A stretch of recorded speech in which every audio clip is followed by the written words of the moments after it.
안녕하십니까. 3월 27일입니다. 그리고 오늘부터는 두 번째 과정이죠. 우리가 기본 과정을 모두 마무리하고 오늘서부터는 구조화하고 기본 문제 이 두 가지를 갖고 여러분들 기출문제 풀이 들어가기 전에 확실히 개념을 정립을 하고 넘어가야 되겠습니다. 다시 한번 말씀드리건데 제가 이와 같이 한 달하고도 한 주 정도의 시간을 들여서, 그러니까 시수만 치면 얼마 되지 않습니다만 짧게나마 이렇게 시간을 마련하는 데는 분명한 이유가 있습니다. 왜냐 그러면 조금만 잠깐 설명을 하고 넘어가게 되면, 이제 우리가 기출문제 들어가게 되면요, 많은 학생들이 어느 정도 암기도 안 돼 있고 구조화도 안 돼 있는 상황에서 기출문제를 풀면 어떤 현상들이 많이 벌어지냐 그러면, 문제도 기존의 기본서를 뒤져가면서 풀어요. 형성평가를 푼다거나 실전 모의고사를 푼다 손치더라도 또 기본서를 뒤지면서 풀어요. 그건 일종의 우리가 학교에서 많이 시행을 했던 오픈북이죠. 오픈북의 형식이 돼서는 결코 실력이 늘지가 않습니다. 그렇기 때문에 여러분들이 이제 기출문제 넘어가시기 전에 최대한 여러분들 이해해야 될 건 이해하고요. 그 다음에 자꾸 반복을 해가면서 여러분들 걸로 최대한, 전부는 아닙니다. 전부라고 할 수는 없겠죠. 그렇죠? 시간도 있고 그렇기 때문에 전부는 아닐진데, 그럼에도 불구하고 여러분들의 능력에 비춰봤을 때 최대한 여러분들 머릿속에 담고 이제 기출문제로 가야 된다라는 생각에서 이렇게 시간을 마련했습니다. 제가 오늘 3종의 자료를 나눠드렸을 겁니다. 첫 번째는 마인드맵이고요. 두 번째는 정교화라고 되어 있는 부분, 그 다음에 기본 문제, 이렇게 세 가지로 되어 있을 겁니다. 이 부분들을 보시면 어떻게 활용하시냐 그러면요, 제일 처음에는 마인드맵을 보십시오. 기본적으로 저는 어떻게 생각을 하고 있냐 그러면, 여러분들이 기본 이론 잘 따라오셨을 거다.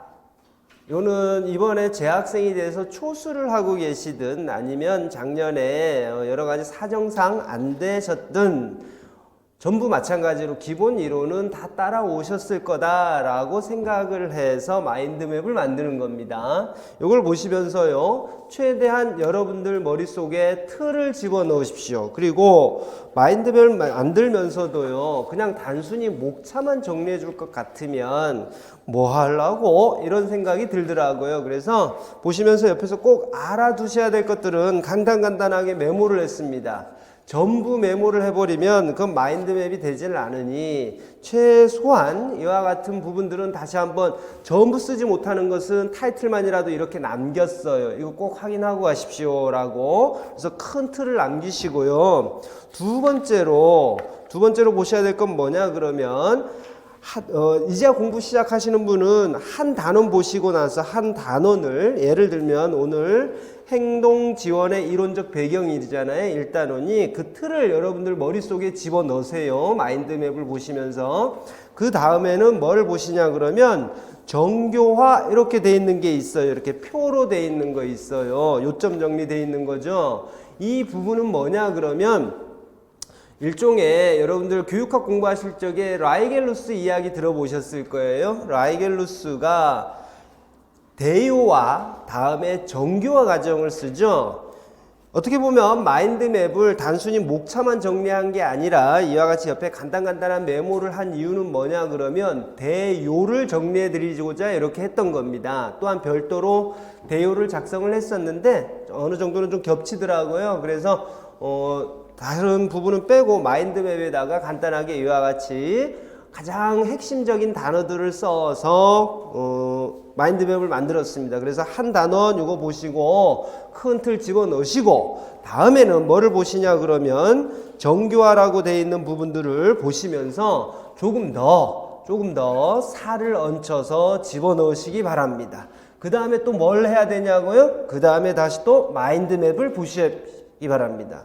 그리고 나서 여러분들이 머릿속에 들어왔나 안 들어왔나를 꼭 확인하시기 바랍니다. 이와 같은 일련의 과정을 반드시 거치시기 바랍니다.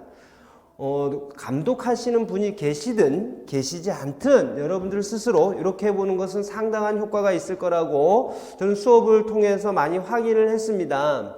단순히 수업을 하는 것보다 오늘 시간에 배울 전체적인 틀을 보여주고 나서 구체적으로 다시 가르치고 다시 또 마인드맵을 보여주면서 이 안에 들어갈 내용이 뭔지를 물어보게 되면 집중을 하게 되면요, 웬만하면 다 합니다. 웬만하면. 그렇기 때문에 여러분들 하나하나 따로 보는 게 아닙니다. 그래서 두 가지를 세 번 보는 거죠. 두 가지를 세 번 보는 겁니다. 마인드맵 보시고 정규화 보시고 다시 마인드맵 보시면서 확인하시고 이 과정을 거치시기 바랍니다. 그럼 기본 문제는 언제 하냐고요? 기본 문제는 지금부터 저하고 같이 공부를 하시면서 기출문제 이런 거 나왔었구나도 한번 보시고, 여러분들 조금 헷갈려하는 부분들이 계셨으면 어떨 때는 기본 문제 풀면서 이와 같은 부분들이 궁금증이 해소되는 경우들도 있어요. 다만 여러분들에게 양해를 구하고자 하는 것은 한 단원당 많게는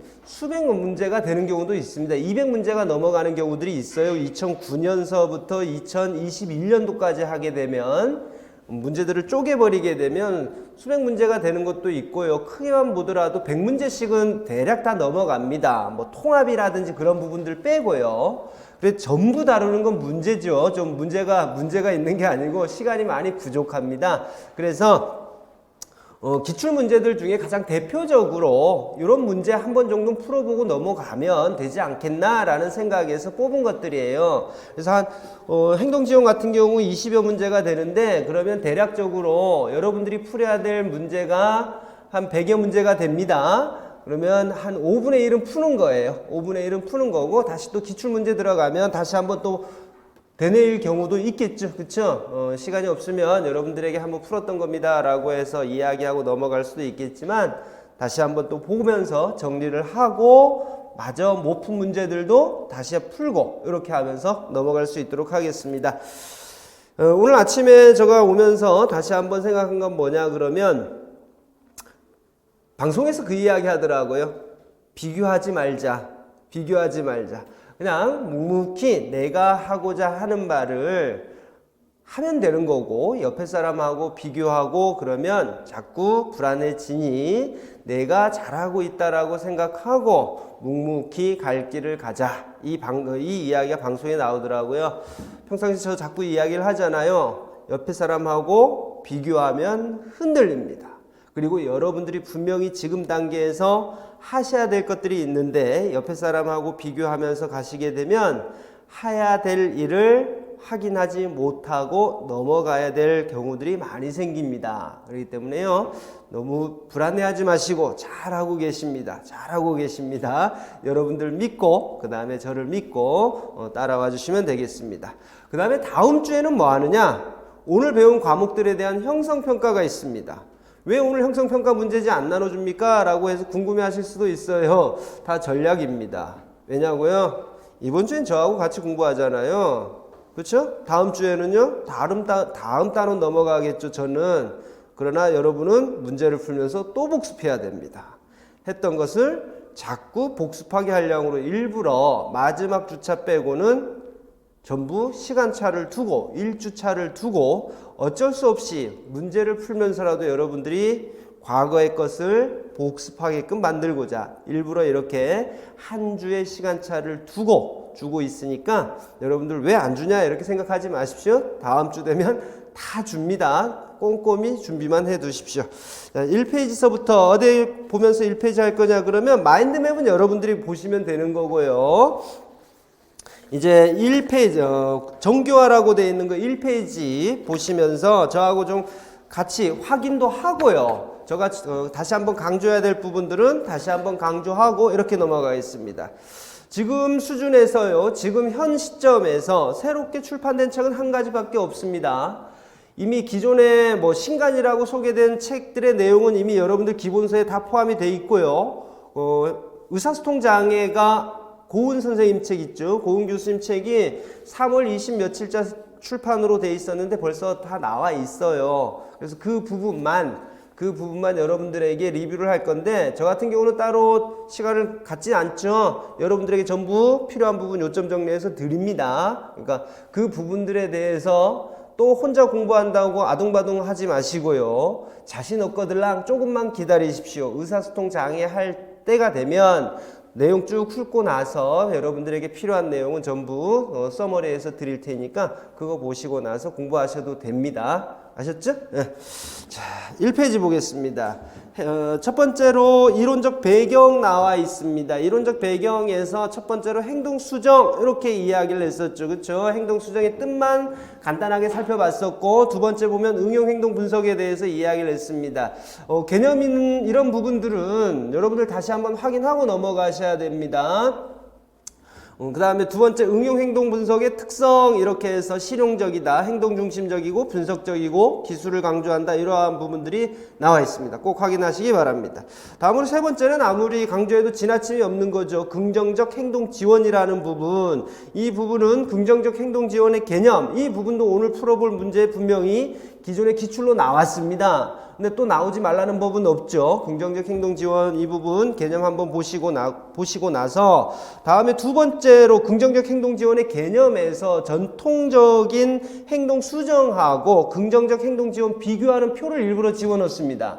이 부분은 우리 초등을 전공하시는 분, 유아를 전공하시는 분들은 이제 논술도 준비를 하셔야 되고요. 그 다음에 우리 중등 같은 경우는 서술형까지도 같이 준비를 하시기 위해서 그 표를 꼼꼼히 좀 봐놔두시면 좋겠습니다.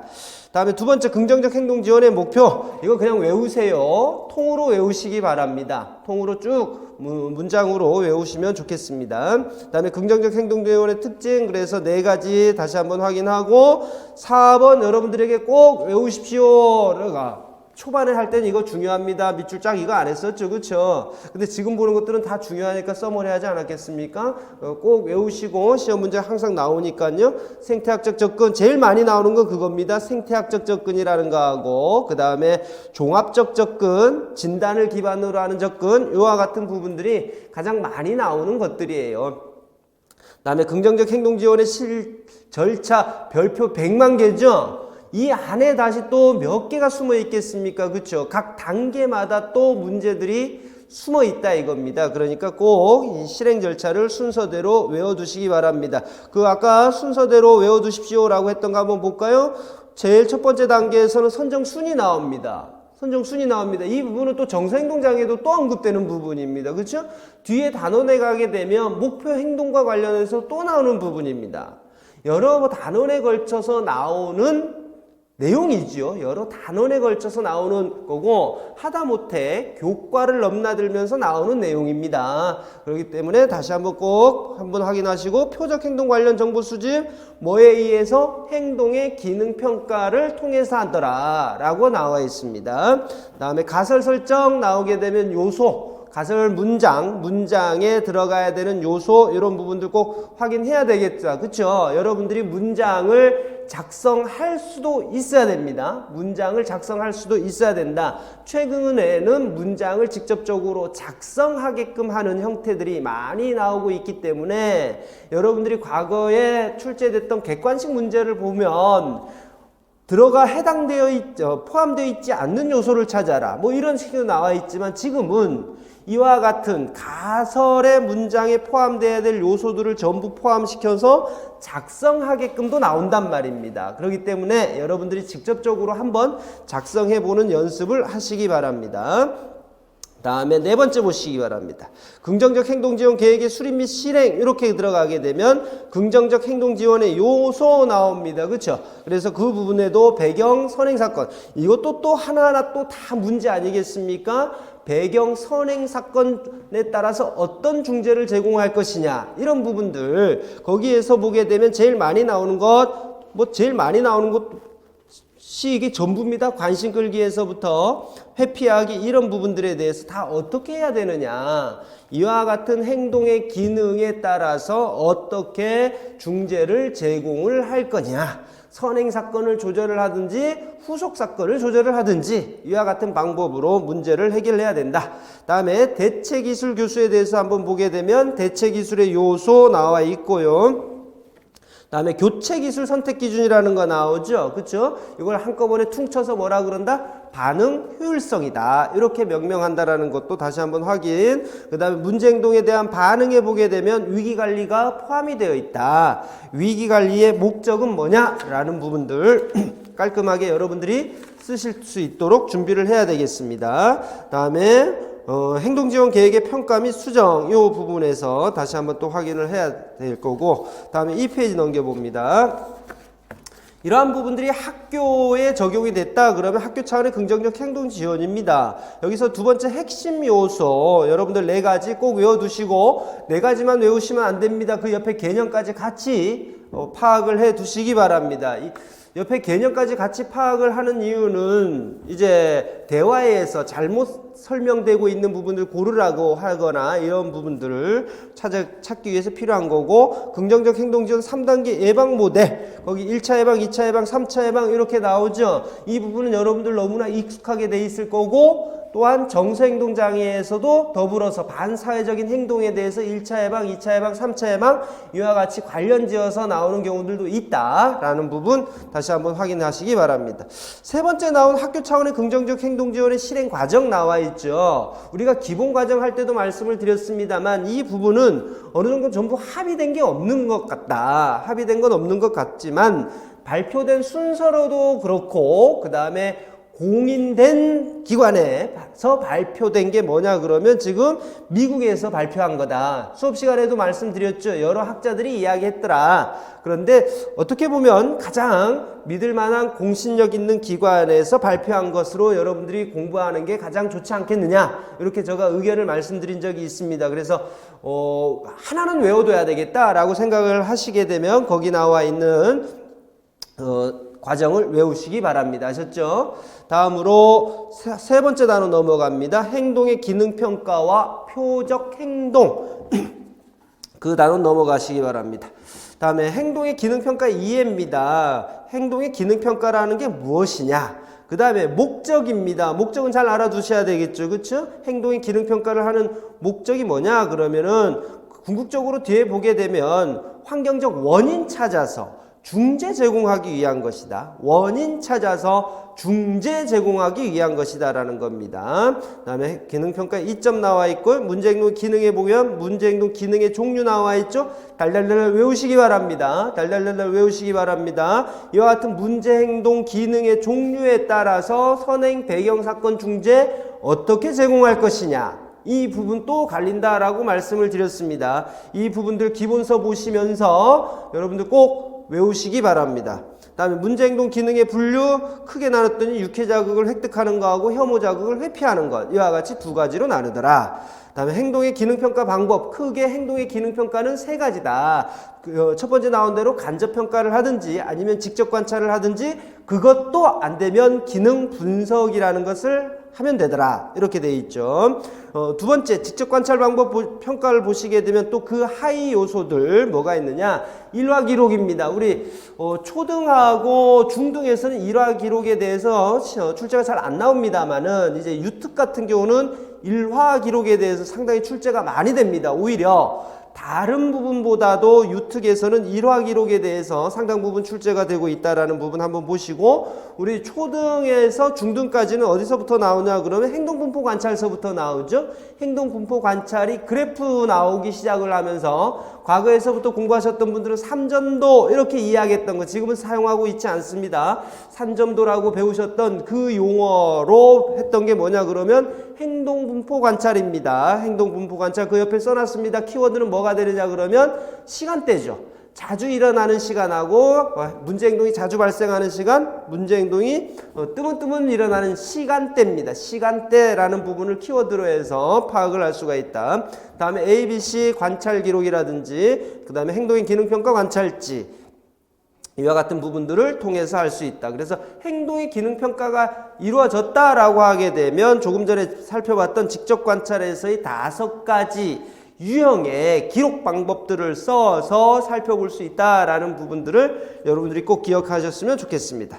다음으로 세 번째가 기능 분석이죠. 기능 분석 언제 사용해야 됩니까? 두 가지 나옵니다. 그래서 여러분들 한번 다시 짚어서 체크해 주시고, 기능 분석에 그럼에도 불구하고 제한점이 있다. 제한점 하나는 꼭 나올 것 같습니다. 기능 분석, 그래서 여러분들이 언제 사용하느냐까지는 꼼꼼하게 외우는데 그럼에도 불구하고 제한점이라는 게 있다. 어느 경우에 사용 못하느냐, 이거 아니겠습니까? 그렇죠? 상당히 많은 시간과 인력을 필요로 한다. 그래서 간혹 나타나는 경우 이와 같은 경우는 안 그래도 돈도 많이 들고 인력도 많이 드는데 간혹 나타나 버리면 더 힘드니까 빈번히 나타나는 문제 행동에 한해서 적용을 하고, 위험한 행동에 대해서는 적용이 어렵다. 이런 부분들에 대해서 여러분들이 확인을 꼭 해두시고 쓸 수 있도록 하십시오. 지금까지 기능 분석에 대해서는 이와 같이 기능 분석이 뭐냐 이런 식으로 많이 물어봤거든요. 이제 다시 또 한계에 대해서 물어볼 때가 된 것 같습니다. 다음 페이지 넘깁니다. 이제 행동 수정, 응용 행동 분석 기법들에 대해서 여러분들하고 살펴보겠습니다. 강화는요, 강화가 뭐냐, 그 다음에 강화의 종류는 뭐냐, 이 부분은 이제 어떻게 보면 시험범위 밖이에요. 그쵸? 이제 와갖고 여러분들에게 강화의 종류, 정적 강화냐, 부적 강화냐, 이건 물어보지는 않을 겁니다. 근데 그 밑에 나와 있는 프리맥 원리, 이런 부분들은 문제에 끼워서 여전히 출제가 되고 있다라는 겁니다. 프리맥 원리의 개념 다시 한번 살펴보시고, 강화제 유형, 요 부분, 근원에 따른 강화제하고 물리적 특성에 따른 강화제의 종류, 이렇게 나와 있는데, 우리 특히나 조건 강화제하고 무조건 강화제하고 조건 강화제 이렇게 구분했을 때 조건 강화제에 들어가는 것들 한번 봐두시고요. 물리적 특성에 따른 강화제의 종류는 별표 한 500만 개 해서 꼭 확인하시기 바랍니다. 이 부분은 하나씩 쓰게 하는 경우들도 있고, 그 다음에 다양한 보기들을 보여준 다음에 어떠한 강화제의 특성에 들어가느냐, 이와 같이 묻을 수도 있고 하니까 꼭 외우시기 바랍니다. 5가지.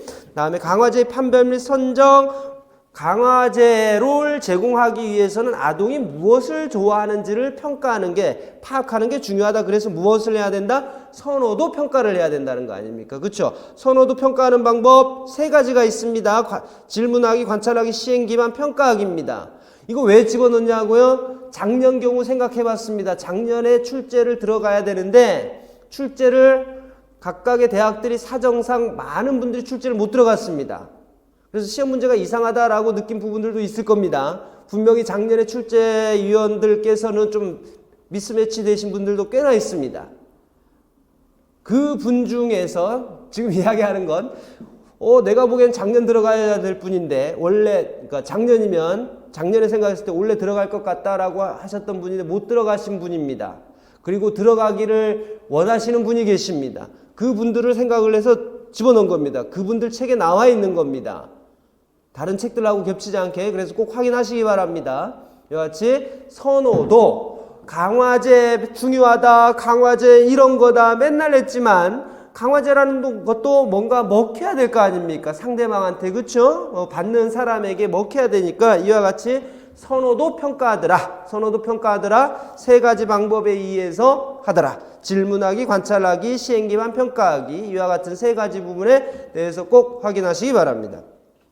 다음엔 효과적인 강화제의 특성 및 사용 보시게 되면, 효과적인 강화제의 특성, 포만을 지연시켜야 된다라고 이야기를 했습니다. 포화 이것입니다. 포만 혹은 포화 이렇게 이야기하는 거. 그 다음에 조건 나와 있죠. 3가지 나와 있습니다. 강화는 즉각적으로 줘야 되고 유관성이 있어야 되고 동기화돼야 된다. 이 부분. 그 다음에 강화 계획이라고 이야기합니다. 어떻게 강화를 제공할 것이냐라는 것을 우리가 강화 계획 이렇게 이야기를 합니다. 연속적으로 강화할 것이냐, 간헐적으로 강화할 것이냐. 연속 강화 계획은 시험에서 좀 멀고요. 그렇다고 해서 종류를 외우는데 간헐 강화 계획만 외울 수는 없습니다. 강화 계획은 2가지가 있는데 간헐 강화 계획이 시험의 비율이 높습니다. 비율에서 고정이냐 변동이냐 이렇게 2개로 나누죠. 그렇죠? 고정이냐 변동이냐 나눌 거고, 비율에 따라서, 간격에 따라서, 지속 시간에 따라서 이와 같이 다시 또 세분화할 수 있다. 특히 거기에 고정 간격에서 보시게 되면 고정 간격 스텔럽 현상이 나타나더라 라는 거 나와 있습니다. 이와 같은 용어들 중간중간 튀어나오는 용어들 꼭 확인해서 놓치지 않도록 하시기 바랍니다. 다음에 토큰제도 보시기 바랍니다. 초반엔 진짜 많이 나왔죠? 초반에는 상당히 많이 나왔습니다만은 점차적으로 이제 그 비율은 떨어지고 있습니다. 그렇다고 해서 패스하라는 이야기 아닙니다. 토큰 제도의 실행 절차라든지 토큰 제도의 장점 이런 부분들은 한번 가볍게나마 확인하고 넘어가시기 바랍니다. 아셨죠? 다음으로 행동계약입니다. 이 행동계약에 있어서 구성요소라는 부분이 자꾸 나옵니다. 이게 책들마다 조금은 다릅니다. 책들마다 달라요. 책들마다 다르고 지금 여러분들이 암기하셔야 될 건 뭐냐 그러면 이명이 나왔던 거 기준으로 암기하셔야죠. 양명희 교수님 책도 이렇게 안 나왔습니다. 또 다른 책들은 보더라도 이와 같이 5가지로 뚜렷하게 나온 거 없어요. 조금씩은 차이가 나더라 이거죠. 그럼에도 불구하고 우리가 지금 기출에 이와 같이 5가지 요소를 포함한다라고 제시가 돼 있었기 때문에 이 5가지를 토대로 해서 여러분들이 암기하는 게 맞다라고 생각이 들고요. 그 다음에 행동의 계약의 실행 절차 보시게 되면 행동의 조작적 정의가 필요하다라고 했습니다. 행동의 조작적 정의라는 부분, 그래야지만 계약자하고 피계약자 사이에 불일치 이 부분을 막을 수 있다라고 할 수가 있죠. 자, 조작적 정의라는 부분은 이와 같이 행동계약에서 쓰이고 또 어디에서 쓰이냐 그러면 관찰자 간 신뢰도 그 부분에서 다시 한번 조작적 정의가 언급이 됩니다. 그렇죠? 이와 같이 조작적 정의가 명확하게 이루어지지 않았다 그러면 내가 봐야 될 것, 각각의 관찰자가 봐야 될 행동에 대해서 명확해지지가 않는다. 그래서 관찰자 간 신뢰도가 떨어질 수밖에 없다. 이와 같은 부분들이 있죠. 다음으로 보시기 바랍니다.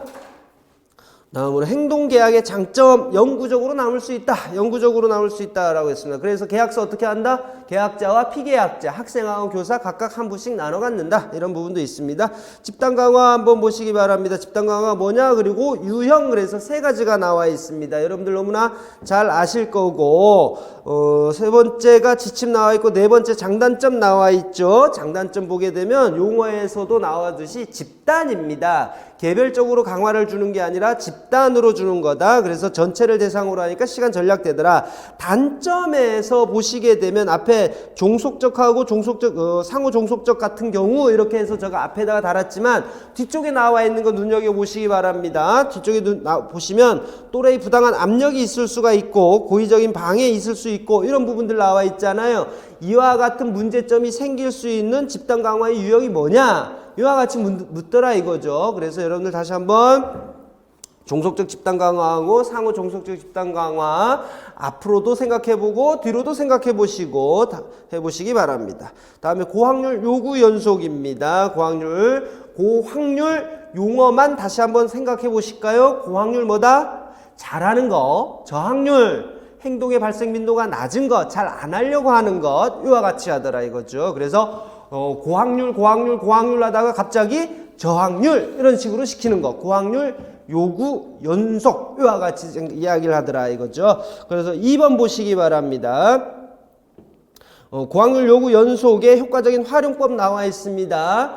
혹은 고확률 요구 연속의 효과적인 활용을 위해서 고려해야 될 사항, 이렇게도 나올 수 있어요. 여러분들이 공부를 해놓고 임용에서 끝에 물어보는 표현이 뭐냐에 따라서 또 헷갈릴 때가 있단 말이에요. 그렇죠? 그렇기 때문에 이 표현을 고확률 요구 연속의 효과적인 활용법 이렇게도 낼 수가 있고, 효과적인 활용을 위해서 고려해야 될 사항, 이렇게 했을 때도 4가지 중에서 하나를 쓰시면 되겠습니다. 현재 레퍼토리 내에서 선택하기, 이 부분은 내가 배운 행동 범위 내에 있다라는 이야기라고 이야기 드렸습니다. 고확률 요구 연속 시 고려할 점입니다. 위에 2번하고 3번 꼭 확인하시기 바랍니다. 비교하시기 바랍니다. 효과적인 활용을 위해서 고려해야 될 점. 위에 거 효과적인 활용을 위해서 고려해야 될 점. 밑에 거는 사용 시에 고려해야 될 점. 이와 같은 부분들이 사람 미치게 하는 거잖아요. 그렇죠? 똑같은 말 같은데 괜히 차이를 둬. 그래서 이런 부분들이 여러분들이 2점을 날아가게 하느냐, 1점은 거의 없다라고 치고요, 2점을 날아가게 하느냐 아니면 2점을 내 것으로 만들어주냐의 차이입니다. 그래서 밑에 것만 세세하게 외우지 말고 요거의 타이틀 저 작년부터 누누이 이야기했습니다. 위에 타이틀 꼭 봐라. 꼭 봐라. 내가 뭘 공부하는지 잊어버리지 말고 꼭 보시기 바랍니다. 다음 4페이지로 넘어갑니다. 행동 감소를 위한 중재 수준별 대안 나와 있습니다. 수준별 대안, 최소 강제 대안의 원칙 우리가 이렇게 이야기할 수가 있다. 그렇죠? 그래서 순서부터 여러분들 꼭 외우시기 바랍니다. 강화 중심의 전략에서부터 쭉쭉쭉쭉 나가서 혐오 자극의 제시까지 순서대로 외우시기 바랍니다. 지금이야 아주 간단하죠. 이게 응용돼서 나오면 어떻게 돼서 나오겠느냐. 그 안에 있는 용어 저는 안 쓸 거라고 생각을 합니다. 그 안에 있는 용어들을 예를 들면 저비율 행동 차별 강화라든지 소거라든지 이런 표현들을 직접적으로 쓰지 않고 풀어서 쓰는 거죠. 풀어서 쓰면서 대화 안에 집어넣었을 때 문제는 하나지만 그 안에 있는 용어들의 개념까지도 여러분들이 알고 있느냐 모르고 있느냐 이거 동시에 파악하는 거란 말이에요. 그러니까 지금에서야 딱딱딱딱 아주 뚜렷한 용어로 외우고 있지만 그 안에 나와 있는 개념들도 다시 한번 풀어서 뭐 이야기하는지 알겠죠? 저비율 행동 차별 강화, 그 다음에 다른 행동 차별 강화 이런 용어들도 하시면서 풀어서 한번 생각을 해보시라는 겁니다. 다음에 행동 감소를 위한 원칙, 최소 강제 대안의 원칙하고 행동의 기능에 근거한 중재 이와 같은 부분 두 가지가 이야기했더라. 차별 강화에 대해서 한번 살펴보겠습니다. 2번 보시기 바랍니다. 차별 강화 유형 그래서 저비율, 다른 행동, 대체 행동, 상반 행동 이와 같이 네 가지 나왔다. 목적 달달달 외우십시오. 아셨습니까? 특히나 저비율 행동 차별 강화 거기 목적이 발생 빈도의 감소다라는 부분 꼭 알아두시기 바랍니다. 다음에 저비율 행동 차별 강화의 종류 세 가지로 나누고 대체 행동 선택 기준 이거 외우고 계시죠? 대체 행동 선택 기준입니다. 대체 행동 선택 기준 우리 항상 교체 기술 선택 기준, 대체 행동 선택 기준 많이 나옵니다. 교체 기술 선택 기준은 몇 가지? 5가지. 그러나 여기에서는 4가지 이렇게 돼 있더라. 그 다음에 대체 행동 선택 시 고려사항 이렇게 나오고 자 그러면 차별 강화에서 유형 꼭 잘 알아둬야 되겠다. 그쵸? 유형은 나오고 선택 기준 나오고 선택 시 고려사항 이런 부분들에 대해서 꼼꼼히 확인해 넘어가시기 바랍니다. 그 다음에 비유관 강화입니다. 비유관 강화 개념 한번 확인하시기 바랍니다. 따박따박 주는 거죠. 그쵸? 자 그런데 비유관 강화 그래 머릿속으로 생각을 했습니다. 그래 걔가 뭘 하든지 간에 나는 시간을 정해놓고 그 시간마다 줄 거야. 시간은 어떻게 해요? 시간이 지나버리면 안 되죠. 그렇죠? 그러면 문제는 분명히 비유관 강화를 제대로 설명해 주기 위해서는 우리가 이번 기출문제에서도 보시면 아시겠지만 애가 거의 6분마다 문제 행동을 한다라고 하게 되면 나는 강화를 6분 이전에 줘야 돼요. 6분을 넘겨버리게 되면 애가 문제 행동을 한다라는 거니까 그와 같은 부분들을 머릿속으로 집어넣으셨으면 추후에 문제를 보시면서 아 비유관 강화 이렇게 시험 문제 나오는 거구나 감을 잡고 다음에 나오면 틀리면 안 되죠. 다음에 나오면 틀리면 안 됩니다. 시험은 다르게 나옵니다. 당연히. 똑같이 나오지 않겠죠? 그러나 거기서 틀리면 안 됩니다. 다음으로 이제 비유관 강화의 특징 한번 보시겠습니다. 비유관 강화의 특징 무조건적으로 자주 얻을 수 있는 환경 조성하더라. 그래서 문제 행동의 동기나 요구 자체를 제거하기 위한 것입니다. 자, 비유관 강화 지금 여러분은 뭐 공부하고 있습니까? 바람직하지 않은 행동을 감소시키는 것으로 하고 있습니다. 어허이 강화를 주고 있다. 강화 위에 있는 차별 강화도 그렇고 비유관 강화도 그렇고 강화 옳지. 바람직한 행동 증가시키는 거 노. 문제 행동을 감소시키는 거 문제 행동 감소시키는 겁니다. 다음에 속어 봅니다. 속된 말로 하면 쌩 까는 거 무시하는 거 강화를 더 이상 제공하지 않는 거 이런 부분들 강화 더 이상 제공하지 않는다. 아 내가 지금까지 뭔가를 강화제를 줬었다. 쉽게 생각해버리면 그렇게 생각해버릴 수가 있습니다. 지금까지 줬던 강화제를 주지 않는다. 그것만 포함하는 게 아닙니다. 지금 개념에 나와 있듯이 지금까지 제공했던 강화의 요소를 아예 제거해버리는 겁니다. 아까 그래서 제가 뭐라 그랬습니까? 쌩 깐다. 내가 관심을 보여주더라. 그래서 문제 행동이 발생 빈도가 증가했을 가능성이 있었다 이거죠. 그런 가능성 자체를 차단시켜 버리는 거다. 그래서 다시 한번 속어에 대해서 알아두시고, 그 다음에 속어 관련 용어, 속어 폭발 일부러 거기 뭐라고 썼냐 그러면 속어 폭발과 속어 저항을 구분시키고자. 자발적 회복은 여러분들 당연히 다 잘 아실 거고, 이제 속어 폭발하고 속어 저항 헷갈릴까 봐요. 속어 폭발, 거기 학자가 이야기했던 우리나라 학자 아니고요, 저 외국의 저명한 학자가 이야기했던 거 일부러 넣습니다. 치료 처음, 그러니까 중재가 제공되고 나서입니다. 그렇죠? 중재가 제공되고 나서니까 당연히 우리가 그래프 보시게 되면 이게 상황 구분선이 있을 거 아닙니까? 그렇죠? 문제 행동 이만큼 있었을 거고, 중재 제공하는 이 구분선, 상황 구분선이 분명히 있을 것이다. 이 바로 옆에 바로 이렇게 올라오는 부분, 이 부분이 뭐냐 그러면 속어 폭발이다 이겁니다. 그 다음에 밑에 속어 저항이라는 건 뭐냐 그러면 어떤 이 기간 내내 속어 저항은 나타나는 겁니다. 사라지지 않으려고 하는 것, 이 부분이 속어 저항이다 이거예요. 그래서 속어 폭발하고 속어 저항이라는 부분을 여러분들에게 분명하게 구분 짓게끔 하기 위해서 일부러 교재에 나와 있는 표현이 아니라, 그러니까 교재도 나와 있습니다. 교재도 연세대학교에 계신 교수님께서 쓰신 행동수정 관련 책에 보게 되면 이 표현이 소개가 됩니다. 치료 처음 3번의 회기 중 어느 회기에서라도 반응이 기초선이 맞으면 5회기나 전체 기초선에 비해 증가한 경우, 이 부분이 시험 문제 나왔었던 거 아닙니까? 그렇죠? 뭐 그래서 속어 저항도 봐줬고 속어 폭발도 봐줬고, 그런데 여러분들 기본서에도 분명히 그 책에 나와 있는 거거든요. 여러분들이 기본서에 나와 있는 게 이게 화살표 해갖고 뭐라고 돼 있냐 그러면 속어 폭발 이렇게 돼 있습니다.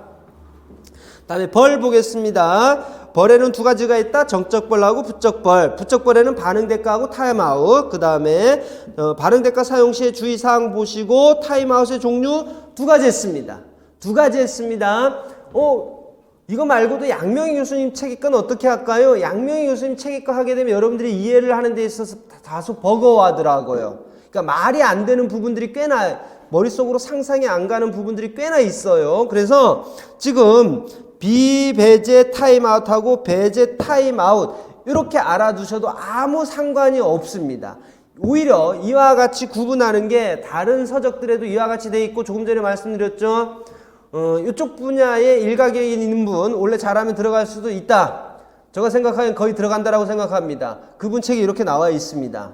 그래서 여러분들 이렇게 알아두시고, 그 다음에 기본서에 보면 양명희 교수님 책에 나와 있는 거 죽인 거 아니잖아요. 그 책 것도 그대로 살려뒀잖아요. 그렇죠? 그러니까 그 부분은 참고로 이렇게도 하는구나 라고 알아두시고, 거기 비배제 타임아웃하고 배제 타임아웃 다 포함이 돼요. 이 안에 들어가요. 이 안에 들어가는 거니까 요 내용 안에 다 들어가는 겁니다. 양명희 교수님 책에 나와 있는 부분들이. 그러니까 이와 같이 알아두시면 된다.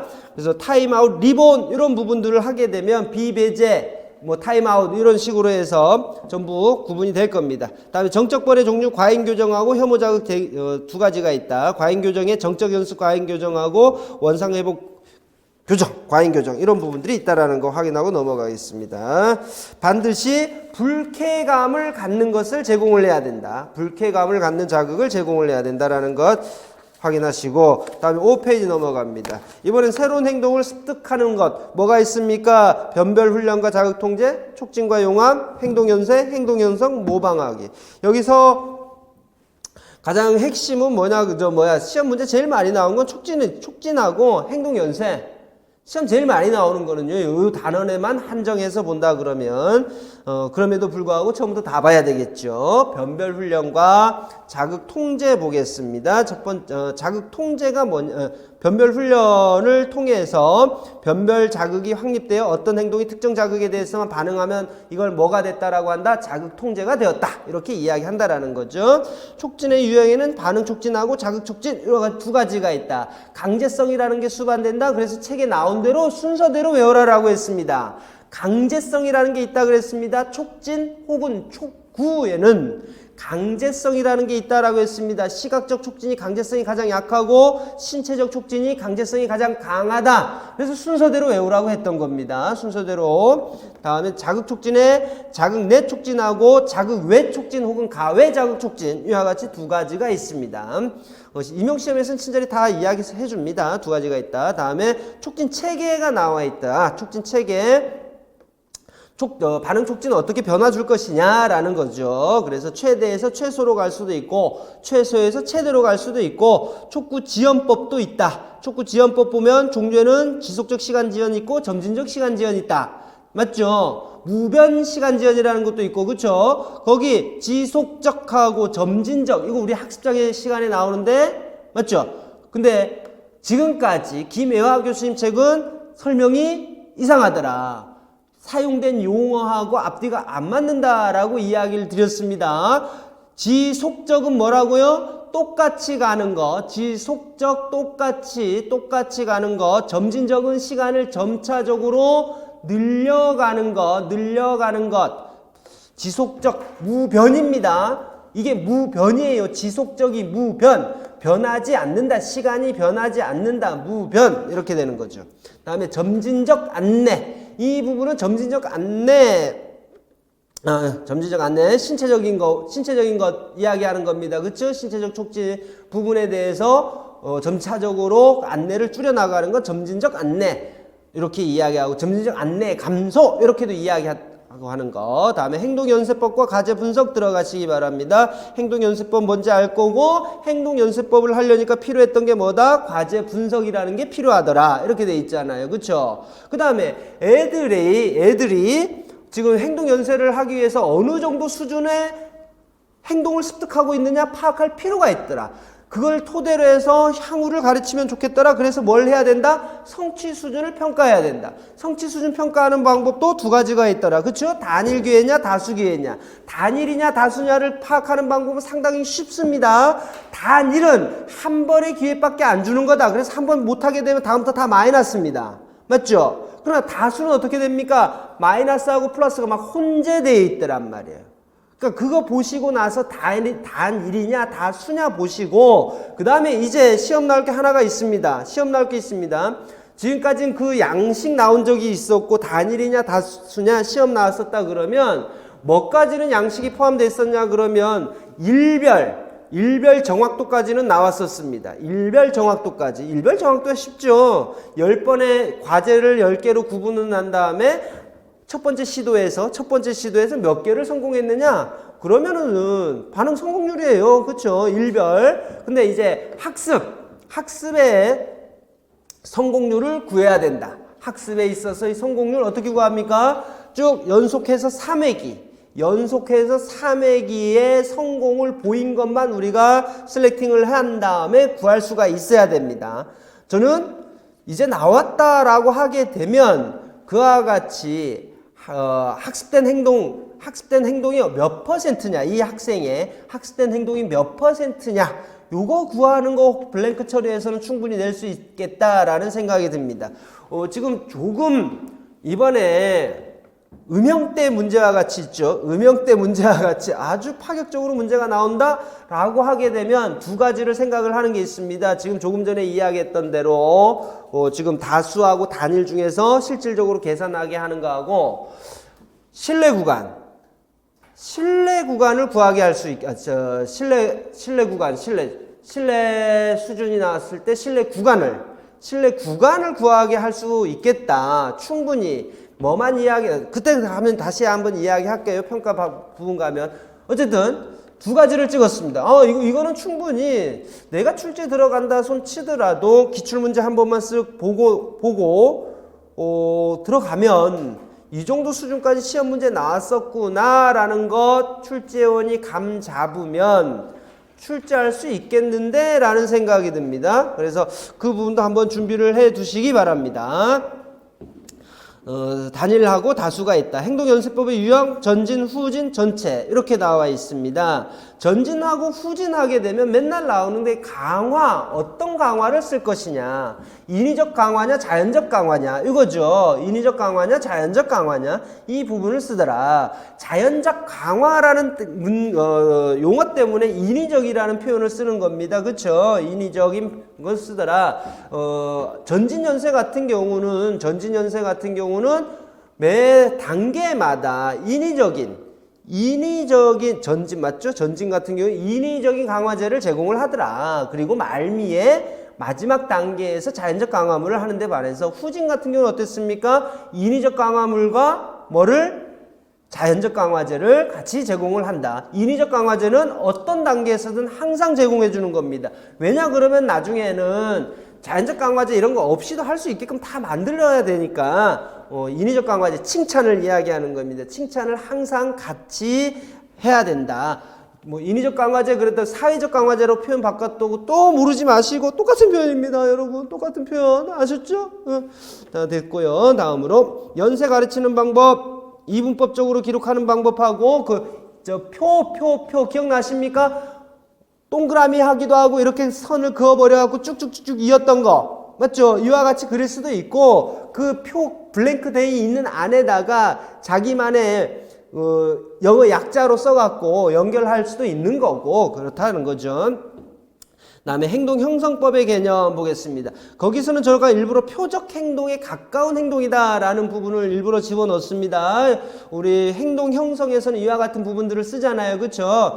똑같지 않아도 된다. 가까운 행동, 즉 표적 행동에 가까운 행동에 대해서 강화를 제공을 한다라고 했습니다. 행동형성법의 절차 나왔고 모방하기 봤더니 모방하기 개념 나왔고 효과적인 모방하기에서 최적의 모델이 갖는 특성 확인하시고 모델 제시 방법 두 가지가 있습니다. 자기 관찰하고 자기 모델링. 이거 행동수적 정서행동장애에도 많이 나온다. 정서행동장애도 많이 나오는 것 다시 한번 보시기 바랍니다. 새로운 행동 습득하는 방법 변별 훈련하고 자극 통제시키고 촉진과 용암 행동연세 행동형성 그 다음에 모방하기 이와 같은 방법들을 통해서 새로운 행동을 습득하게끔 해준다.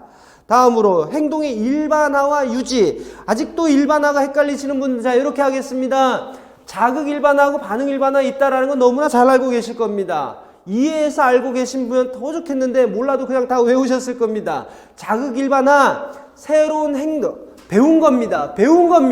배운 것을 다른 사람 앞에서 다른 장소에서 다른 상황에서 하면 자극 일반화인 겁니다.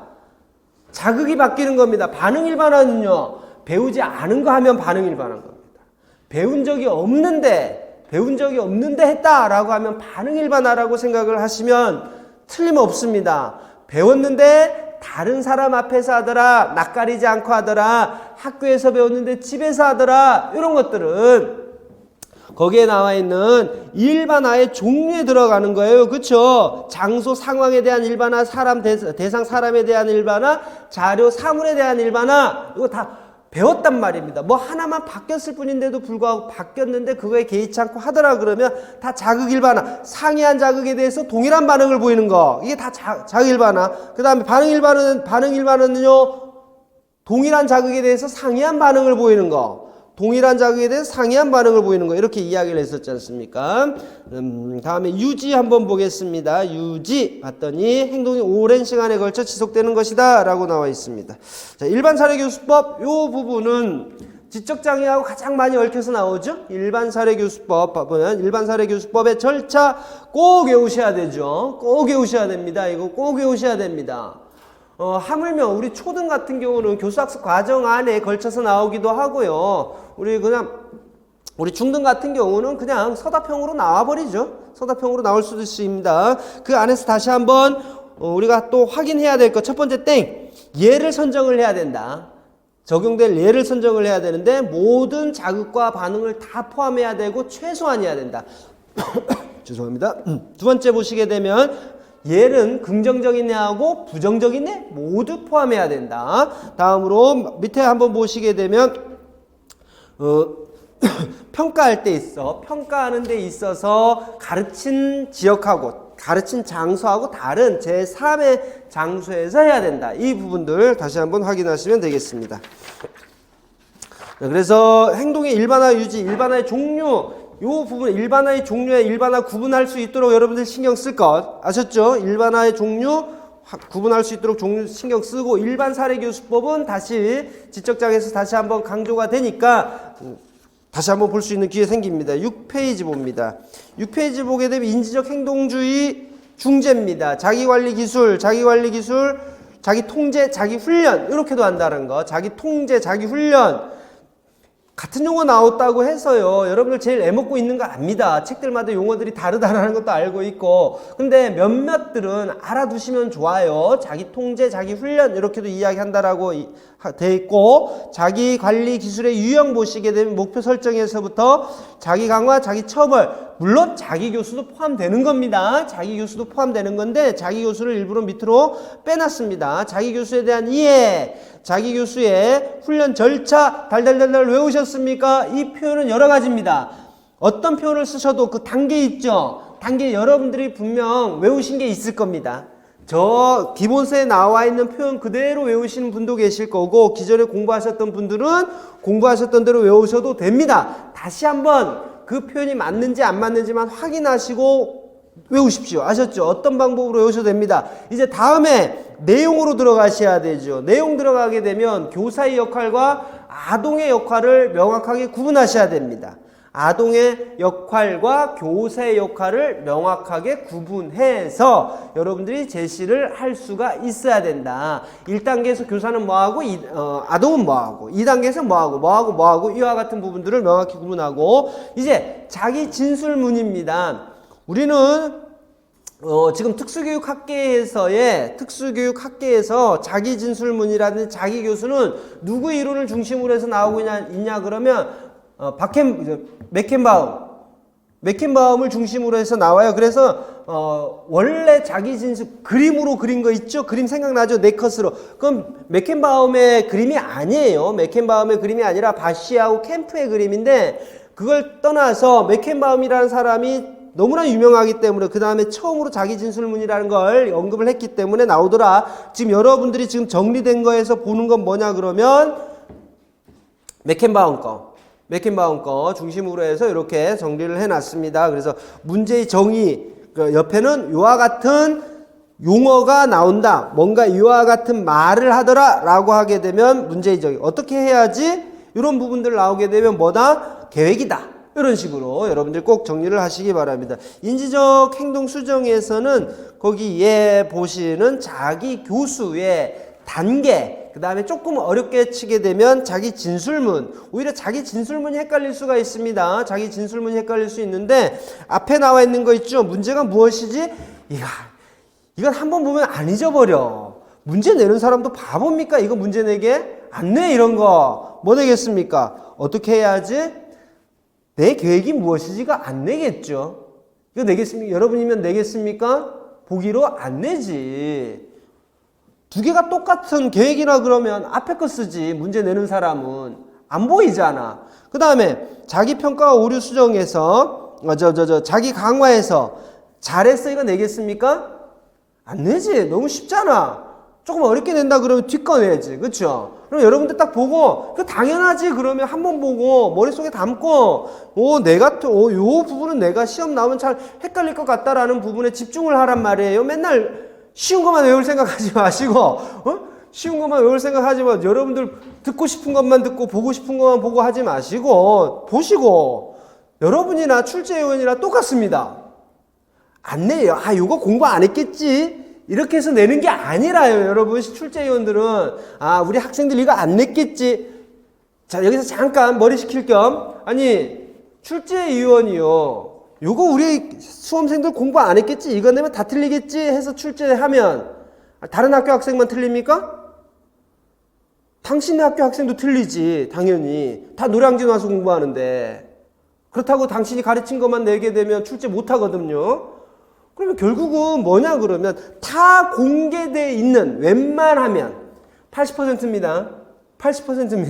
80% 이상은 공개되어 있는 내용들 중에서 여러분들이 공부 방법상 놓칠 수도 있는 것들 그런 빈틈들을 노리는 거잖아요. 이거 두 개 이거 짜갖고 이렇게 연결시키고 그러니까 지금에서는 조금 말씀드리려고 하는 게 보고 싶은 것만 보지 마세요. 이제 시험 한두 번 기본서 넘기게 되면 이거 아는 거 이렇게 하고 쓱 넘길 수가 있습니다. 정작 모르는 게 밑에 있는데 그런 거 하시면 안 됩니다. 아셨죠? 다음에 7페이지 넘겨봅니다. 7페이지 가게 되면 이제 슬 뭘 준비를 하고 있냐 그러면 어느 쪽으로 가는 거 준비하고 있죠. 그래프 그리는 쪽으로 갈 준비들 하고 있습니다. 행동의 관찰과 기록 봅니다. 표적 행동의 조작적 정의 나와 있습니다. 표적 행동의 선정 순위 여기도 나와 있죠. 세 번째 순서. 이거 외우면 뭐 하냐고요. 이거 외우면 뭐가 파괴적인 행동인지 방해하는 행동인지 가벼운 방해 행동인지 구분하지 못하면 문제죠. 여기서 여러분들 볼 때마다 난 이해해드리고 싶은데요. 너무 하는 거 아니야? 이런 생각이 들 때가 있습니다. 뭐 저도 애를 키우는 입장에서 우리 애들한테 자꾸 이야기하면 너무 깊이 생각하지 마라. 너무 깊이 생각하지 마라. 남들이 그렇다라고 이야기하면 간혹은 그래 끄덕끄덕하고 생각하고 넘어가야 되는 것도 있는데 왜? 그거 왜 따지냐고요. 학자들이 이야기했는데 왜 따지냐고. 그 다음에 그렇죠. 방해하는 행동이다. 애가 울었다. 이건 방해하는 행동일까? 아니면 가벼운 방해 행동일까? 그걸 왜 고민하냐고. 다른 거에 가벼운 방해 행동 나오고 그게 시험 문제가 답이 안 될 것 같으면 생각하시면 안 됩니다. 파고들면 파고들수록 꼬리에 꼬리를 묻니다. 꼬리에 꼬리를 무니까 아니다 싶으면 다음부터 손 놓으세요. 점점 깊이 파고들면 그 문제 틀립니다. 저 장담합니다. 명확하게 답이 딱 떨어진다 라고 생각하고 다른 데서 힌트를 봤을 때도 이건 아니다 싶으면 더 이상 생각하지 마. 야 이거 조금만 더 울면 얘 숨 넘어가 울다가 죽은 애 없어. 왜 그런 것까지 생각하냐고. 그런 거 생각하지 마세요. 가장 상식적인 수준에서 자꾸 이야기하잖아요. 여러분들 전공 뭐다? 특수교육이다. 그쵸? 의학 전공 아닙니다. 간호학 전공하는 것도 아니고 그 다음 무슨 점술 공부하시는 것도 아니잖아. 이제 그만. 아셨죠? 딱 시험 볼 정도에서만 너무 깊이 생각하지 마시고. 다음에 행동의 조작적 정의. 행동을 조작적으로 정의하기 위해서는 이와 같이 6가지 종류를 사용할 수밖에 없다. 빈도를 갖고 행동을 이야기를 하든지 지속시간을 갖고 이야기하든지 이와 같은 방법들밖에 없다라는 거예요. 6가지 차원이라는 건. 다음으로 행동목표 세우기의 필요성, 행동목표의 개념 나와 있고 행동목표의 구성요소 구분하실 수 있겠죠? 3개 들어가야 된다. 쓰실 수도 있겠죠? 구분은 당연이고 이제 쓰는 거 연습. 구분은 당연, 쓰는 거 연습. 다음으로 이게 나왔을 때 제대로 됐느냐 안 됐느냐 기준이 안 나올 수도 있다. 그쵸? 그 다음에 피상적인 용어 당연히 쓰면 안 된다. 구체적인 용어로 다 써야 된다. 다음에 행동의 직접 관찰과 측정 봅니다. 다음 첫 번째 행동의 관찰과 측정 나오고 다음으로 행동 관찰 및 측정 단위와 요약 나옵니다. 직접적으로 측정 단위를 사용하는 경우도 있고 측정된 행동의 요약 방법이라는 것도 있다. 그래서 행동의 요약 방법에는 앞서 살펴봤던 직접적 측정 단위로 요약하는 경우도 있고 비율이라든지 백분율을 사용해서 나타내는 경우도 있다. 요약하는 방법을 이야기하는 겁니다. 그 다음에 관찰자 간 일치도, 관찰자 간 신뢰도 이렇게 합니다. 하나만 외우셔도 됩니다. 관찰자 간 신뢰도라는 용어로 제일 많이 쓰니까 관찰자 간 신뢰도라는 표현을 많이 쓰니까 관찰자 간 신뢰도 알아두시면 되겠습니다. 다음에 행동의 직접 관찰 방법, 일화 관찰 기록, 묘사 관찰 기록 방법의 일화 기록하고 ABC고 이건 앞에서 봤던 거고 결과물 중심 관찰 기록 흔적들 남아서 세는 거죠. 그쵸? 그 다음으로 행동 특성 중심 관찰 기록 보시게 되면 지속시간, 지연시간, 반응기회, 기준치 도달 이렇게 나와 있습니다. 각각의 여기서는 표들 꼭 확인하셔야 됩니다. 표들을 꼭 확인하시고 거기에 보시게 되면 지속시간 기록법 한번 보시기 바랍니다. 제가 행동의 요약 이와 같은 방법으로 한다 라고 했습니다. 그래서 행동의 요약에 들어가야 될 것들 그 다음에 어떻게 구하는지 꼭 확인해 두시기 바랍니다. 다음에 지연시간 기록 행동의 요약에 3가지가 들어가더라. 시험 나왔던 것들 이렇게 제가 다 체크해 놓은 겁니다. 시험 이와 같은 부분들이 나왔었습니다. 그다음에 반응 기회 기록법, 기회 줬을 때 어떤 몇 번이나 제대로 했느냐, 유무 기록하는 거, 기준치 도달했느냐, 도달하지 못했느냐 적도록 하는 거. 다음으로 시간 중심 관찰 기록 보시기 바랍니다. 시간 중심의 관찰 기록 시험 진짜 잘 나오죠. 그래서 시간 중심 관찰 기록에는 두 가지가 있더라. 간격 기록법하고 시간 표지법 두 가지가 있고, 간격 기록법에 다시 두 가지가 있고, 시간 표지법에 순간 표지법이 있다. 이렇게 돼 있죠. 순서 다 외우셨으면 각각의 장단점은 머릿속으로 싹 떠올랐으면 좋겠다. 우선 전체 간격이나 부분 간격이나 체크하기 위해서는 어떻게 해야 된다? 아동을 계속적으로 관찰해야 되겠죠. 그렇죠? 그래야 애가 정해진 시간 동안 계속하고 있는지 안 하는지 확인할 수 있고, 부분 간격은 어떻습니까? 부분 간격도 마찬가지로 쭉 관찰해야 되죠. 쭉 관찰해야 한 번이라도 하면 하는 거잖아. 뜨문뜨문 관찰하면 하는지 안 하는지 몰라. 간격 내내 관찰해야 되는 문제점이 있습니다. 반면에 순간 표집은 언제 관찰한다고요? 간격이 끝나는 시점에 한 번만 보면 된다라. 이렇게 돼 있죠. 그 다음에 여기서 나오는 용어가 행동 발생률이라는 용어가 나오더라. 행동 발생률. 앞에서 다 살펴봤던 세 가지 유형에 따라서 행동 발생률을 구할 수가 있어야 된다. 뿐만 아니라 행동 발생률뿐만 아니라 관찰자 간 일치도라는 것도 존재한다는 거 알고 계셔야 됩니다. 행동 발생률이 당연히 시험 문제는 많이 나오지만 그렇다고 해서 관찰자 간 신뢰도를 못 구하는 건 아닙니다. 공식이랑 뭐랑 전부 정해줬고 상당히 종류가 많아요. 그 종류에 따라서 관찰자 간 신뢰도를 구하는 방법도 다르더라. 이제 그래프 그리기로 넘어가겠습니다. 그래프 그리기 넘어가게 되면 그래프의 시각적 분석 방법 한번 볼까요? 자료의 수준, 이 용어들 알고 계셔야 됩니다. 당연히 다 알고 계셔야 되는 것들입니다. 여기 나와 있는 것들을 허투루 하는 거 없습니다. 세로값이다. 세로. Y값을 우리는 뭐라고 이야기한다? 자료의 수준이다. 이렇게 이야기합니다. 자료의 수준. 그 다음에 경향이라는 것은 기울기죠. 변화 정도를 경향. 이렇게 하고 경향선 그리기. 요 부분 어떻게 한다? 세로, 세로, 쫙. 됐죠? 가운데 양옆에 다시 또 뭐 양옆에 있는 세로선에다가 십자가 만들어주고 십자가끼리 이우고 위아래 조정하고, 우리는 보통 원래 마지막까지 하게 되면 위아래까지 조정을 해야 돼. 조정을 해서 그래프의 기울기 선에 이 경향선의 위쪽에 위치해 있는 점의 개수하고 아래쪽에 위치해 있는 점의 개수가 똑같아야 되는데, 일반적으로 경향선이라 그러면 높이를 왔다 갔다 하기 이전에 두 점을 이어놓은 선을 일반적으로는 뭐라고 이야기하냐 그러면 경향선이다. 이렇게 한다라고 했습니다. 그 다음에 변화율, 자료가 어느 정도 분포되어 있느냐, 상황강 자료의 중첩 정도하고 효과의 즉각성 정도 차이를 보게 되면 알겠더라. 그 다음에 8페이지 봅니다. 자, 단일 대상 연구로 넘어왔습니다. 조금 전에 우리가 몇 단원입니까? 9단원 가면서 이제 그래프 쪽으로 살 넘어왔습니다 라고 이야기를 했죠. 단일 대상 연구를 보시게 되면 거기 단일 대상 연구의 특성 한번 보시기 바랍니다. 가장 특징적인 특성하고 일반적인 특성입니다. 어쨌든 둘 다 특성입니다. 맞죠? 위쪽에 나타나는 가장 특징적인 특성은 단일 대상 연구에서만 나타나는 특성입니다. 그래서 아주 유일한 단일 대상만의 특성 두 가지를 언급을 해야 될 필요가 있다 그러면 위쪽에 나와 있는 것 지속적으로 평가하더라.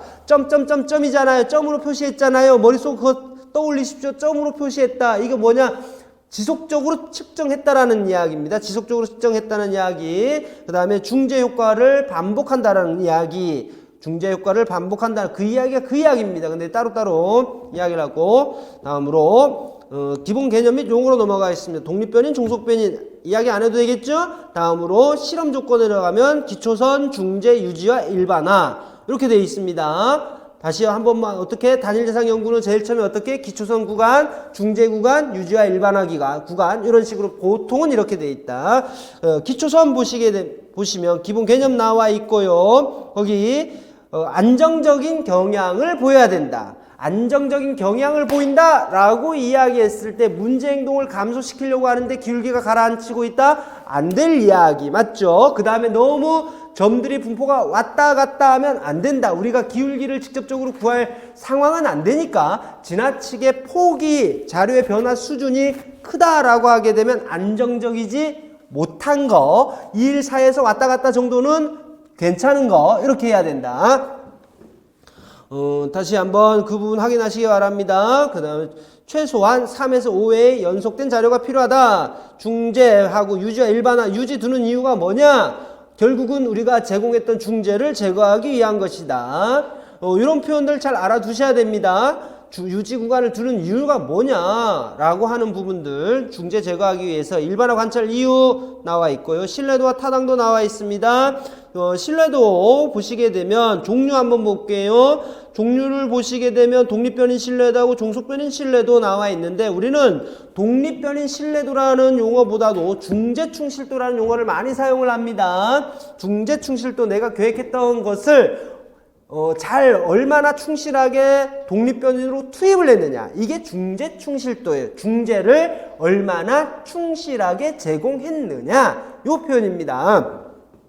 독립변인 신뢰도, 동속변인 신뢰도는 당연히 우리가 많이 이야기했던 거 관찰자 간 신뢰도하고 관찰자 내 신뢰도. 관찰자 내는 내가 혼자 한 거죠. 이번 했을 때하고 다음 했을 때하고 얼마나 똑같이 하고 있느냐 이 부분을 관찰자 내고 관찰자 가는 제1관찰자하고 제2관찰자가 있을 수밖에 없다. 타당도 보시게 되면 얼마나 충실하게 측정했느냐라는 이야기고 내적 타당도하고 외적 타당도 이렇게 이야기하는데 내적 타당도는 실험의 결과가 순수하게 실험 처치 효과냐 이렇게 이야기하는 거고 외적 타당도는 실험 결과를 일반화할 수 있느냐라는 거죠. 외적 타당도의 하위 요소로 하위 종류, 외적 타당도의 하위 종류로 우리 여러분들이 한번 배웠던 게 뭐냐 그러면 생태학적 타당도라는 거 배운 적 있습니다. 사회적 타당도하고 생태학적 타당도 하면서 발음이 또 새기 시작했습니다. 쉴 때가 됐나. 생태학적 타당도는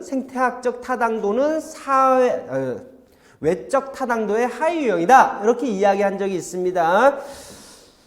다음에 반전 설계, 단일 대상 설계의 종류 들어가 있습니다. 첫 번째가 반전 설계입니다. 반전, 중재를 제거했다. 제거죠. 반전이 제거입니다. 제거를 좀 유식하게 표현한 것밖에 없습니다. 그래서 AB 설계, ABA 설계, AB 설계. 반전 설계라 그러면 보통 뭐를 이야기한다? AB 설계 이렇게 이야기하면 됩니다. AB 설계도 반전 설계, ABA 설계도 반전 설계, AB 설계도 반전 설계. 근데 그냥 통상 반전 설계 그러면 여러분들은 AB 설계를 생각하시면 된다라는 이야기. 중다 기초선 설계, 단일 대상 연구 한 명씩 하면 언제면 하겠느냐. 그래서 한꺼번에 여러 명을 할 수 있도록 하면 좋겠다. 한꺼번에 여러 장소를 볼 수 있겠으면 좋겠다. 한꺼번에 여러 가지 행동을 보면 좋겠다. 이렇게 해서 생겨난 게 뭐냐 그러면 중다 기초선 설계라는 거죠. 중다 기초선 설계의 기본 과정 여러분들 꼭 아셔야 되는 거잖아요. 그렇죠? 기본 과정 독립적이어야 된다. 각각은 독립적이어야 된다. 그 다음에 중재에 대해서 모든 기능들이 다 한꺼번에 중재의 효과를 가져오는 것이어야 된다라는 거죠. 다음으로 중다 기초선의 내적 타당도 높이기 위해서 반드시 이루어져야 하는 특성 나와 있습니다. 동시에 기초선 자료 수집해야 된다. 모든 기초선 자료가 수용할 만한 안정성. 이거 지금 박스 안에 있는 거는 그래프 보기 위해서 꼭 알고 계셔야 되는 겁니다. 예를 들면 맨날 나오잖아. 다음 중 중재 세 가지 정해진 패턴입니다. 시험 문제 이하 박스 그어져 있고 그래프가 3개 나오죠. 중다 기초선 설계니까 3개 나오지 않겠습니까? 그쵸? 항상 그래프는 이와 같은 계단형이 될 겁니다. 뭐냐 그러면 기초선이고 다음에 중재 이 구간인데 중재가 기초선 구간이 안정적이면서 윗단계에서 중재가 안정적일 때 두 번째 중재를 투입하다 보니까 들어가더라 이거죠. 이 그래프가 제대로 된 거냐 안 된 거냐 확인하기 위해서는 지금 여러분들 밑에 반드시 이루어져야 하는 특성 요 부분을 꼭 알아두셔야 됩니다. 특히 시험 문제 많이 나오는 게 뭐냐 그러면 두 번째부터 보십시오. 모든 기초선 자료가 수용할 만한 안정서 보일 때 첫 번째 기초선의 중재를 시작한다 라고 이야기를 하고 있습니다. 다음으로 첫 번째 기초선에서 중재의 효과가 기준에 도달했을 때 두 번째 기초선의 중재를 제공한다. 그러면 첫 번째 딱 보시고 다 중재, 이거 머릿속으로 생각해 보세요. 제일 만만한 게 사람이잖아. 사람 3명을 동시에 중재한다. 제1, 제2, 제3 다 기초선 투입하고 있죠. 기초선 구간의 정보 확인하고 있습니다. 첫 번째 1번 타자 기초선 중재 안정세, 기초선 안정세, 중재 투입, 중재 제공, 중재가 안정기에 접어들었다. 두 번째 준비를 하고 있는 거죠. 근데 두 번째 무턱대고 하는 거 아니더라. 뭐 두 가지 조건이 충족이 돼야 되잖아. 뭐가? 첫 번째 2번 타자 기초선 안정기 접어야 되고 1번 선수의 뭐가 안정기에 접어들어야 된다? 중재 구간이 안정기에 접어들어야 중재를 투입한다 이거죠. 그러니까 2번 타자가 맨날 시험에 잘 나오잖아. 2번이나 3번 타자가 시험에 잘 나오는 이유가 뭐냐 그러면 자기 것도 봐야 되고 누구 것도 봐야 돼. 위에 사람 것도 봐야 된단 말이에요. 자기 것도 봐야 되고 위에 사람 것도 봐야 됩니다. 지금 뭐 때문에 그렇습니까? 거기 첫 번째 기초선에서 중재의 효과가 기준에 도달했을 때 두 번째 기초선의 중재를 시작한다 이렇게 돼 있잖아요. 두 번째하고 세 번째 비교해 보면 어떻게 됩니까? 두 번째 기초선에서 중재의 효과가 기준에 도달했을 때 두 번째 기초선의 중재를 시작한다. 뭐 이런 얘기가 돼. 세 번째 중재를 시작한다. 그러니까 첫 번째, 두 번째, 그다음 두 번째, 세 번째 이거 비교를 하는 겁니다. 비교를 하기 위해서는 꼭 알아둬야 된다. 중다 기초선 설계 유형, 행동간, 대상자간, 상황간 세 가지가 있다. 맨날 기초선 하려고 그러니까 지치더라. 애들도 지치더라. 그래서 뭘 한다? 중다 간헐 기초선 하더라. 중다 간헐. 그럼에도 불구하고 꼭 해야 될 게 있다. 최소 3회기 이상의 기초선 자료는 연속적으로 수집을 해야 된다라는 것. 됐죠? 다음으로 9페이지 보겠습니다. 9페이지. 단일 대상 연구 설계의 종류로 중다 간헐 다음에 우리가 봤던 게 기준 변경입니다. 기준 쭉쭉쭉쭉 바뀌는 거 있죠? 기준 변경 설계 그래프 머릿속으로 생각해 보면 이 그래프는 분명히 기준을 그림으로 그려주더라. 우리가 알고 있는 그래프는 그러나 반드시 그 선을 그어줘야 되는 건 아닙니다. 그 선이 꼭 있어야 된다고 생각하지 마십시오. 조금 얄궂은 출제위원께서는 그 선을 없애버릴 수도 있습니다. 없어도 되는 겁니다. 다만 눈으로 목표를 분명하게 보게끔 해주기 위해서 표시하고 있을 뿐이지 기준선은 없어도 되는 겁니다. 그래서 너무 그것만 믿지 마라. 그래서 다른 것도 봐야 된다라는 이야기입니다. 첫 번째 땡 아주 중요한 거지요. 언제 기능적 관계가 있다라고 이야기할 거냐. 기준 당신이 정한 거 아닙니까? 라고 이야기해버리면 할 말이 없습니다. 그렇죠?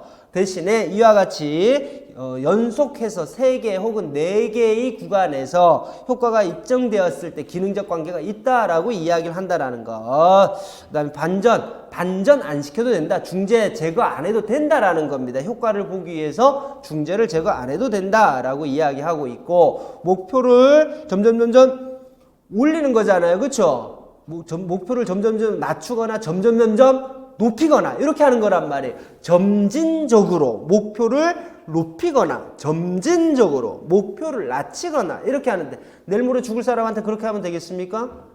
죽을 거라는 표현은 너무 끔찍했습니다. 잠깐 정정하겠습니다. 급한 걸로 바꾸겠습니다. 시간을 다투는 그런 일인데 오늘 이거 내일 요거 내일 다음 요거 이거 하면 안 된다 이 말입니다. 그래서 거기 나와 있는 대로 급한 거는 하지 마라 라고 이야기를 하고 있고, 유의점 봅니다. 당연히 앞에 단계에서 안정세가 안정적일 때 중재 제공한다 라고 이야기를 하고 있습니다. 자, 내적 타당도 높이기 위한 방법 나와 있습니다. 내적 타당도 이거 우리 몇 번 했지요. 그쵸? 네, 몇 번 했습니다. 꼭 외우시기 바랍니다. 꼭 저 그래프 갖고도 신나게 설명해 드렸습니다. 꼭 외우시기 바라고, 이번에는 중재를 교대하는 설계를 한번 보겠습니다. 중재를 교대하는 설계. 기초는 측정 없이 빠르게 중재 들어갈 수 있다라고 이야기를 하고 있고요. 다음에 명백한 기능적 관계를 확립하기 위해서 복제 구간을 도입할 필요가 있다. 중재를 제공하지 않으니까 효과가 있는지 없는지 명확하게 모른다라는 겁니다. 그 다음으로 어떤 중재를 먼저 시작했느냐에 따라서 효과가 달리 나타날 수도 있다. 그래서 항상 여러분들의 키워드가 뭡니까? 균형 잡힌 시간표. 이렇게 이야기했었죠. 그렇죠? 균형 잡힌 시간표가 필요하다라고 이야기를 했습니다. 다음으로 조건 변경 설계 나와 있습니다. 조건 변경 설계 기본형 보니까 A, B, C, A, B, A, C, A, B, A, C, A, B 이렇게 얘들아. 그 다음에 단점 봅니다. 기간이 길어지면 성숙 효과하고 구분하기 힘들어지더라. 기간이 길어지면 성숙 효과하고 길어지더라. 조건이 바뀌는 겁니다. 조건이 바뀌는 것. 다음으로 조건 변경 설계의 변형. 이때는 해석 시 유의해야 된다라고 해서 키워드 순서 효과라는 말을 집어넣어야 됩니다. 순서 효과 배제할 수 없다. 그 다음에 복수 중재 효과는 알 수가 있으나 단독 효과는 알 수 없다. 뭘 이야기했습니까? 변형을 같이 폭에서 이야기한다든지 A 플러스 B 형태로 한다든지 이와 같은 부분들을 우리가 조건 설계의 변형 이렇게 이야기를 했습니다. 이 부분은 우리가 다시 한번 볼 수가 있을 겁니다. 자, 이렇게 해서요. 됐습니다. 정리 여러분들하고 다시 한번 살펴봤습니다. 상당히 짧은 시간이지만 계속 볼 겁니다. 계속. 기출문제 할 때는 또 안 하냐고요? 기출문제 할 때는 또 합니다. 걱정하지 마십시오. 다음 주에는 형성평가도 나가지만 워크북도 나갑니다. 계속 하십시오. 계속 하십시오. 이제 여러분은 한번 보셨죠? 한번 보셨으면 우리 직강 들으시는 분들이야 어쩔 수가 없지만 인강 들으시는 분들은 마인드맵 꺼내셔서 다시 한번 마인드맵 보시고 머릿속으로 한번 쭉 담으려는 노력해 보시고 그렇게 하시기 바랍니다. 아셨죠? 잠깐 쉬었다가 기본 문제 풀어보도록 하겠습니다.